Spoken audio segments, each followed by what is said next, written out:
सभी प्रेमियों के दास का ओम ब्रह्म सत्यम सर्वधा।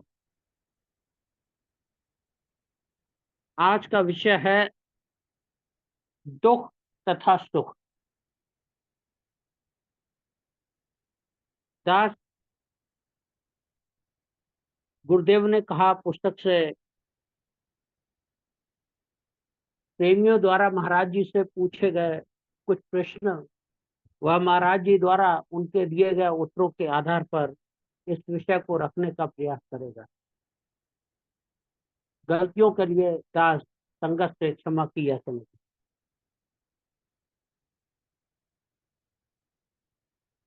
एक प्रेमी महाराज जी से प्रश्न करते हैं, महाराज जी, इस दुनिया में दुख क्या है? महाराज जी, इस दुनिया में दुख क्या है?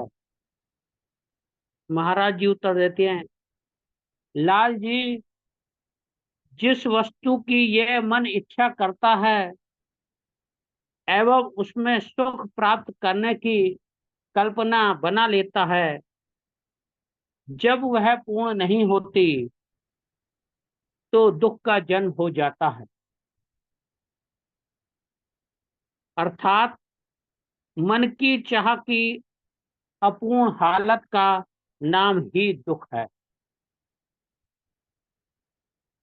महाराज जी कहते हैं, लाल जी, जिस वस्तु की यह मन इच्छा करता है एवं उसमें सुख प्राप्त करने की कल्पना बना लेता है, जब वह पूर्ण नहीं होती तो दुख का जन्म हो जाता है। अर्थात मन की चाह की अपूर्ण हालत का नाम ही दुख है। वैसे दुख का अपना असली स्वरूप कोई नहीं है। मन की कल्पना करके ही दुख है तथा मन की कल्पना करके ही सुख। फिर प्रेमी प्रश्न करता है कि महाराज जी, दुख का कारण क्या है? तो महाराज जी उत्तर देते हैं, प्रेमी, शरीर और शरीर से संबंधित पदार्थों में ममता ही दुख का मूल कारण है। शरीर और शरीर से संबंधित पदार्थों में ममता ही दुख का मूल कारण है। यानी कि हमारा जिससे भी गहरा मोह ममता होगा तो वहां पर उसी अनुसार दुख होगा। जैसे हम एक उदाहरण से समझने का प्रयास करते हैं, यदि कोई पदार्थ जिससे मुझे बड़ा लगाव हो, दुर्घटनावश नुकसान हो जाए तो मुझे दुख की प्राप्ति होती है। और यदि वो सामान मेरा ना हो, मेरे किसी संबंधी का हो, मेरे भाई का हो या किसी अन्य संबंधी का हो, और वो दुर्घटनावश नष्ट हो जाए, तब मुझे दुख कुछ कम होगा। और यदि किसी ऐसे पदार्थ नष्ट हो जाए, ऐसे किसी व्यक्ति का हो जिससे मेरा कोई संबंध नहीं है, तो मुझे फिर कोई दुख नहीं होगा।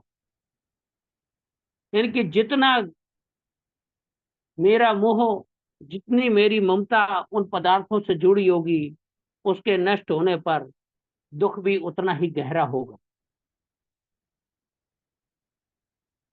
इसलिए कह रहे हैं महाराज कि शरीर और शरीर से संबंधित पदार्थों में ममता ही दुख का मूल कारण। अब एक प्रश्न और प्रेमी महाराज जी से पूछते हैं, महाराज जी, सुख और दुख का स्वरूप क्या है? महाराज जी, सुख और दुख का क्या स्वरूप है? तो महाराज जी उत्तर देते हैं, प्रेमी, वासना की गिरफ्तारी ही परम दुख है। वासना की गिरफ्तारी ही परम दुख है और वासना की निवृत्ति ही परम सुख है। वासना की निवृत्ति ही परम सुख है। तमाम जीव वासना की पूर्ति की खातिर ही नए से नए कर्म करके अपने आप को जकड़ रहे हैं, परंतु वासना की निवृत्ति नहीं हो सकती। यह ही माया भ्रम जाल अजगा है। जो मनुष्य कर्म फल द्वंद्व भोग में वासना की पूर्ति चाहते हैं, वे महज एक मूल से भी मूल हैं, क्योंकि कर्म फल द्वंद्व की तब्दीली ही वासना को फैलाती है।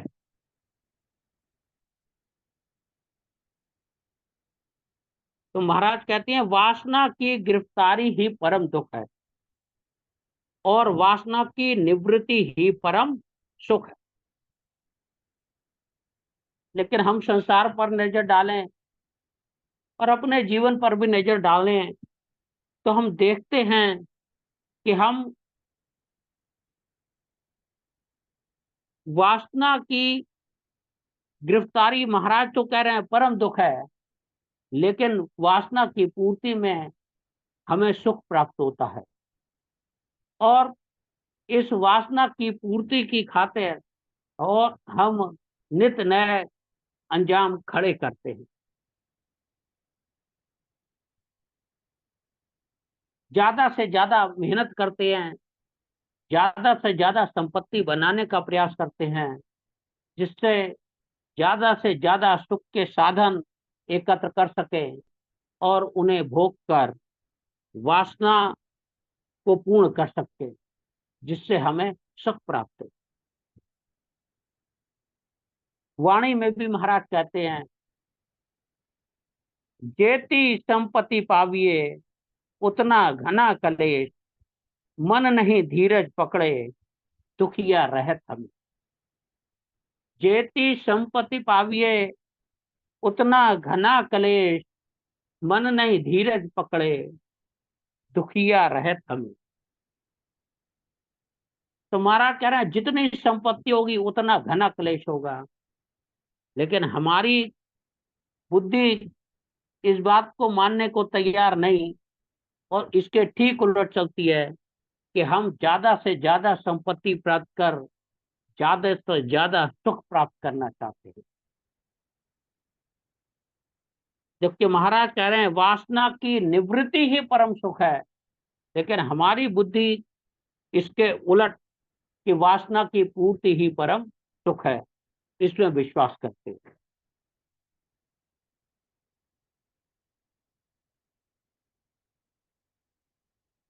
तो हमारे दुख का मूल कारण इस वासना की गिरफ्तारी में ही आना।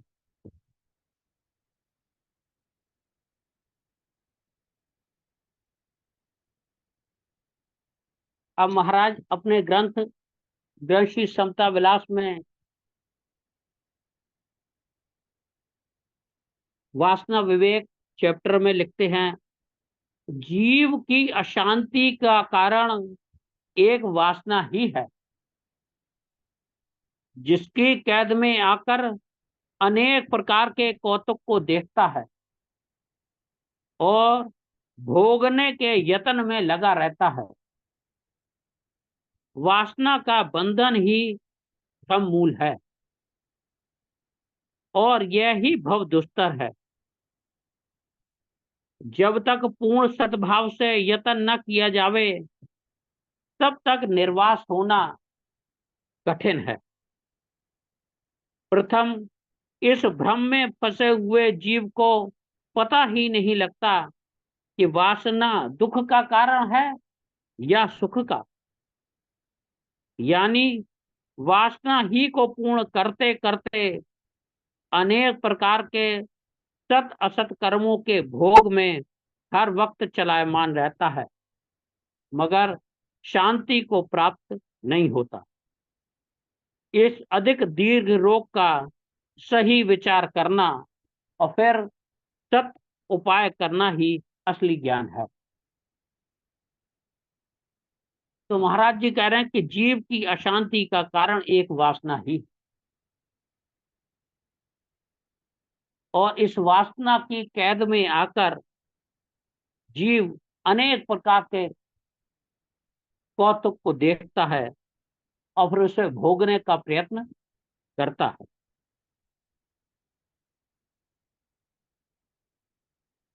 महाराज कह रहे हैं कि इस भ्रम में फंसे हुए जीव को यह पता ही नहीं कि वासना दुख का कारण है या सुख का।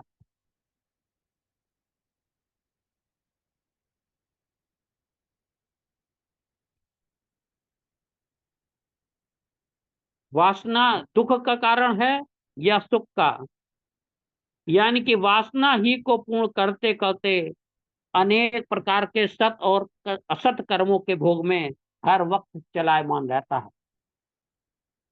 हम सब संसारी जीव वासना की पूर्ति की खातिर बहुत सारे ऐसे कर्म भी करते हैं जिनका फल हमें दुख रूप उठाना पड़ता है।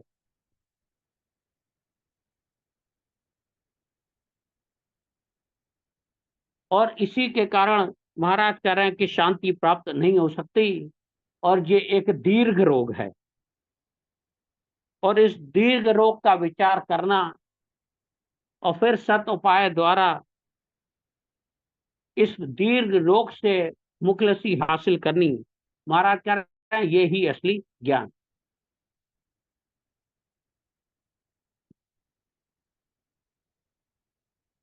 एक और वचन में महाराज जी कहते हैं, वासना की कैद जीव को एक पलक भी शांत नहीं होने देती, यानी कर्म फल द्वंद के दुख व सुख में नित ही चलायमान रहता है। अधिक से अधिक चतुराई धार करके भी फिर अज्ञानवश होकर उल्टा अपने आप को कर्म फल द्वंद में फंसाकर नित ही दुखी रहता है। यह ही भव दुस्तर मार्ग अति गहन है, इससे पार होना ही मानव जन्म का पूर्ण फल है। तो महाराज कह रहे हैं वासना की कैद जीव को एक पलक भी शांत नहीं होने देती। जब हम संसार में नजर डालते हैं तो देखते हैं सभी जीव किसी न किसी रूप में दुखी ही है। कोई तन के कारण दुखी है, कोई किसी मन की रोगों के कारण दुखी है, कोई धन के कारण दुखी है। तो कहीं ना कहीं सब वासना की कैद में ही है।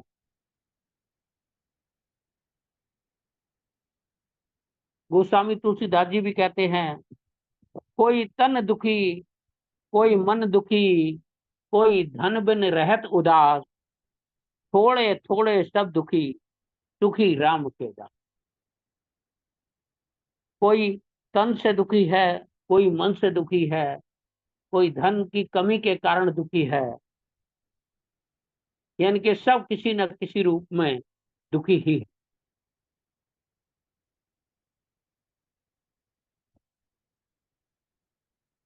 अब दुख के कारण तो हमें पता चल गया है, तो फिर प्रेमी पूछते हैं महाराज जी, महाराज जी फिर असली सुख कैसे प्राप्त होता है?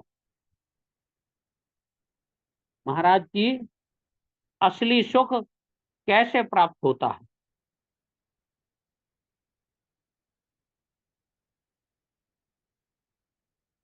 तो महाराज जी उत्तर देते हैं, इच्छा रहित होना ही परम सुख है।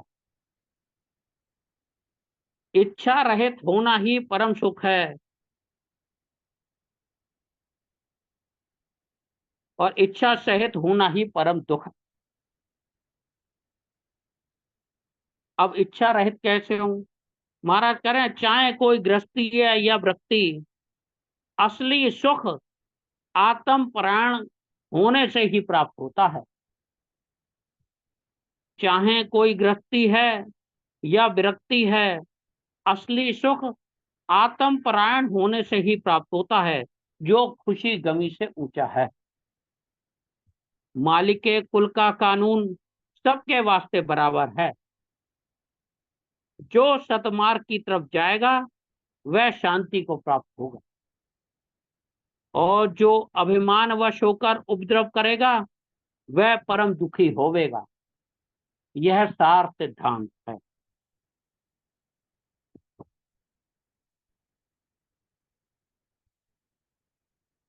तो महाराज कह रहे हैं, जो आत्म परायण होगा वो सुख प्राप्त करेगा। असली सुख आत्म परायण होने से ही प्राप्त होता है।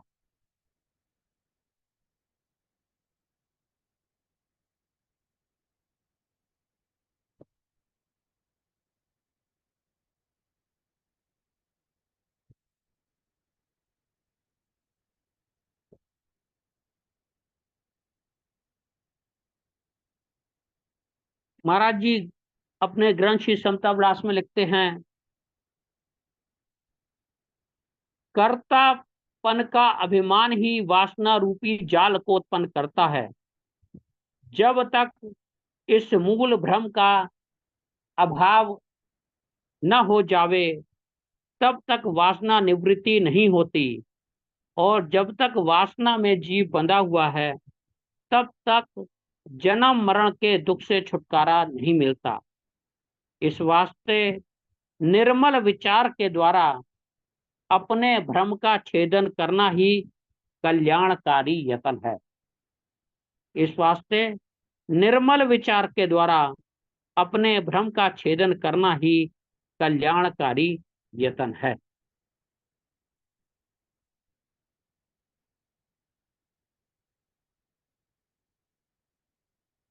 कर्तापन अभिमान से तीन गुण स्वरूप वासना प्रकट होकर चराचर भूत संसार को रचती है,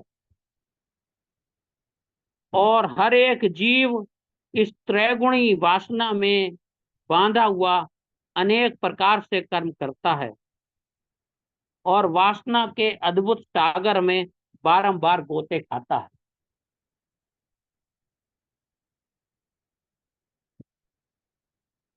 कोई ही विवेकी पुरुष इस कठिन जाल से मुक्त होकर सत स्वरूप में लीन होता है। सब जीवों का परम धर्म यही है कि मानुष जन्म में आकर अपनी उन्नति सद पद की प्राप्ति की खातिर करनी, जिससे निर्भय सुख प्राप्त होवे। हमारा कह रहे हैं कि कोई ही विवेकी पुरुष इस कठिन जाल से मुक्त होकर सत स्वरूप में लीन होता है।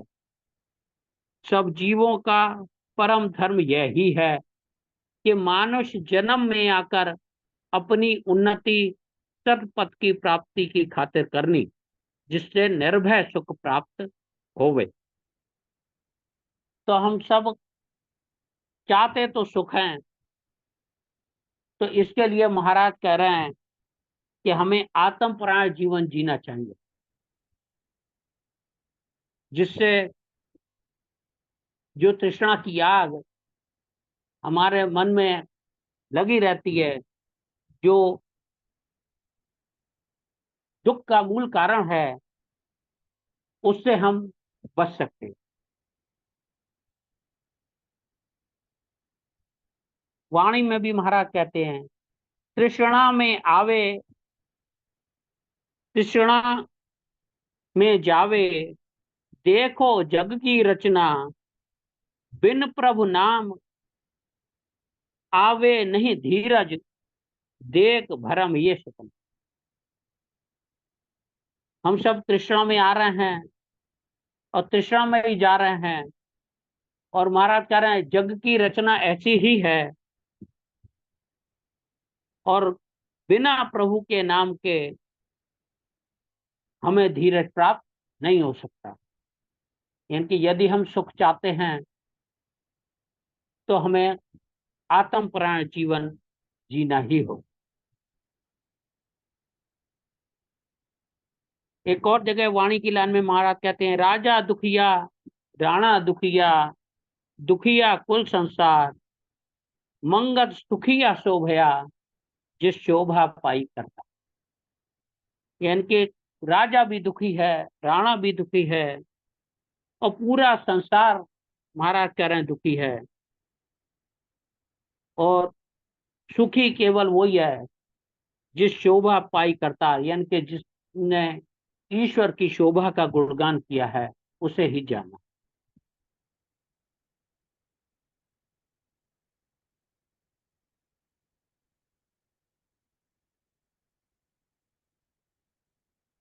गोस्वामी तुलसीदास जी भी नहीं कहा था, कोई तन दुखी, कोई मन दुखी, कोई धन बिन रहत उदास, थोड़े थोड़े सब दुखी, सुखी राम के दास।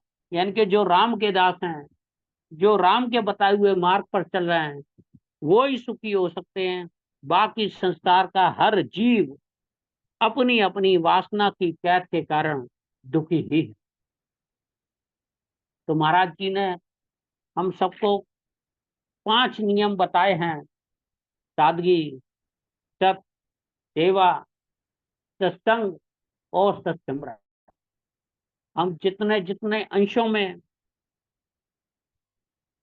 इन नियमों पर अपनी आंख को चला पाएंगे, उतने उतने अंशों में ही हम सुख को अनुभव कर सकते हैं।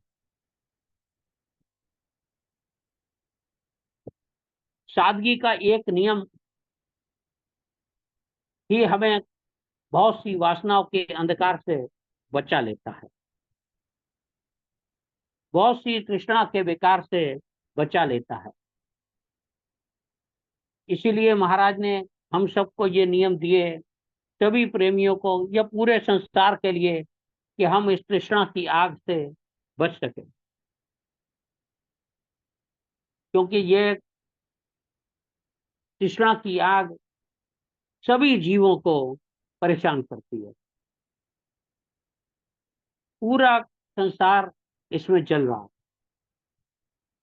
वाणी में महाराज ने कहा भी है, 5 विकार महा दुखदाई, जले सकल संसारा, परमारथ प्रतीत बिन नहीं जीव पाए निस्तारा। परमार्थ की प्रतीत के बिना कोई भी इससे छूट नहीं सकता।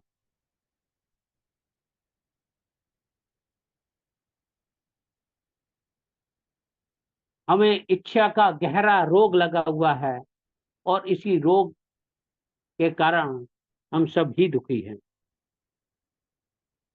आशा माही जन्मिया, आशा ही में मर जाए, मंगत घने कलेश में नित प्यासा रहा।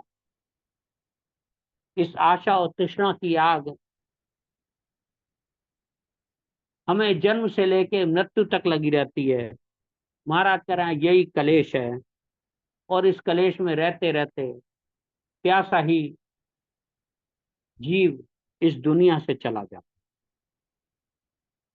लेकिन इसके विपरीत जो महाराज के बताए हुए 5 नियम हैं, जब हम उन पर चलने का प्रयास करते हैं, तो कहीं ना कहीं हम कुछ अंशों में उस ठंडक को प्राप्त कर लेते हैं। क्योंकि तृष्णा की आग हमें जीवन के अंत काल तक, अंत समय तक नहीं छोड़ती।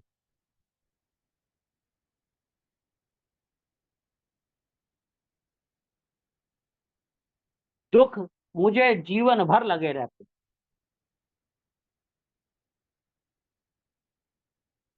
तो एक प्रेमी ने प्रश्न भी किया फिर, इस महाराज जी, शारीरिक दुखों से छूटने का क्या उपाय है? तो महाराज जी कहते हैं, शारीरिक रोग ही तमाम दुखों के देने वाला है, और मानुष जन्म की उच्चता यही है कि इस भोग क्रीड़ा के संग्राम से अधिक पवित्रता प्राप्त की जावे। यानी आहार, व्यवहार आचार और संगत की अधिक से अधिक पवित्रता प्राप्त की जावे। तमाम मनुष्यात से मांस आदि से परहेज रखना आहार की शुद्धि है। अपने वचन और कर्म को सत्य के आधार पर कायम रखना आचार की शुद्धि है। निथि श्रेष्ठ आचारी और सतगई पुरुषों की संगत करनी, यह संगत की पवित्रता है। ऐसी नित्य की पवित्रता जब प्राप्त होती है तब बुद्धि परम आसक्ति से जागृत होकर सतमार्ग कल्याण स्वरूप में निश्चित होती है। प्रथम जीवन उन्नति का साधन सार यह ही, यानी कि यदि हम दुखों से छूटने का प्रयास करें तो महाराज जी के इन उपायों को हमें जीवन में अपनाना होगा। जिसे बार बार महाराज कह रहे हैं, आहार, व्यवहार, आचार और संगत की अधिक से अधिक पवित्रता धारण की जावे।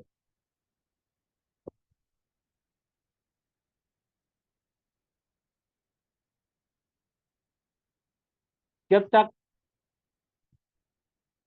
आहार, व्यवहार, आचार और संगत पवित्र नहीं होती, तब तक हम इन दुखों से छूट नहीं सकते। वाणी की एक लाइन में और महाराज जी कहते हैं, सत्सिमरण सत्संग परीति नित धारे पर उपकारा, मंगत मार्ग धर्म का शोधे तब उतरे भव निधि पार। सत्सिमरण सत्संग परीति नित धारे पर उपकारा, मंगत मार्ग धर्म का शोधे तब उतरे भव निधि पार। महाराज कह रहे हैं, सत्सिमरन सत्संग से जिसे प्रीत है और जो परोपकार का कार्य करता है, तो महाराज कह रहे हैं ये धर्म का मार्ग है। और जो इस धर्म के मार्ग पर चलता है वो इस सुख दुख इन सब से पार होकर भव निधि को भी पार हो जाता है। प्रभु हम सबको ऐसी बुद्धि बख्शे हैं जिससे हम सब महाराज के बताए हुए सब नियमों को धारण कर सके और इस दुख और सुख रूप संसार से मुक्ति प्राप्त कर सके। ओम ब्रह्म सत्यम सर्वथा। दास से कोई गलती हो गई हो तो दास संगत से क्षमा की प्रार्थना करें। ओम ब्रह्म सत्यम सर्व।